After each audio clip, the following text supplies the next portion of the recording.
ছোট্ট বন্ধুরা, মজার গল্পে তোমাদের সবাইকে স্বাগতম। আবারও নতুন একটি গল্প নিয়ে আসলাম তোমাদের মাঝে। আজকের গল্প কাঠুরে ও ডাইনি বুড়ি।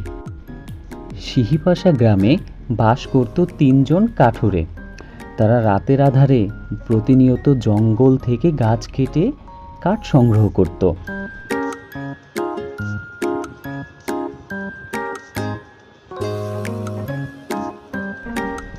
তারা যে বন থেকে কাঠ সংগ্রহ করত, সেই বনের গহীনে একটি ভয়ঙ্কর ডাইনি বুড়ি বসবাস করত।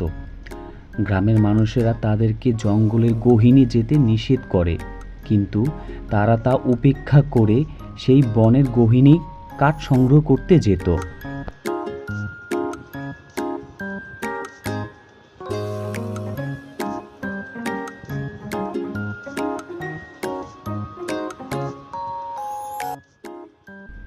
গ্রামবাসীদের মানা করা সত্ত্বেও তারা প্রতিনিয়তই জঙ্গলের গভীরে যেত কাঠ সংগ্রহ করতে এবং ওই কাঠগুলো নিয়ে চলে আসতো বাজারে বিক্রি করার জন্য।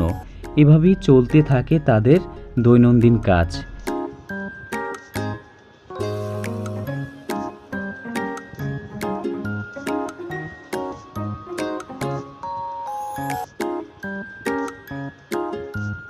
অন্যান্য দিনের মতোই সেদিনও তারা সবার কথা অমান্য করে সেই বনের গভীরে যায় কাঠ সংগ্রহ করতে।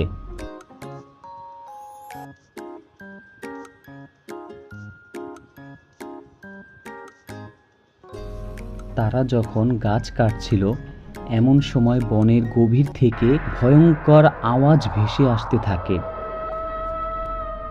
হঠাৎ সেই ডাইনি বুড়ি কাঠুরের সামনে এসে দাঁড়ালো।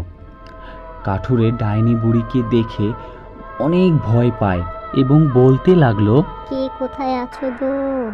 ডাইনি বুড়ি আমাকে মেরে ফেললো, বাঁচাও, আমাকে বাঁচাও। এই বলে কাঠুরে কোনো রকম দৌড়ে পালায় এবং প্রাণে বেঁচে ফেরে।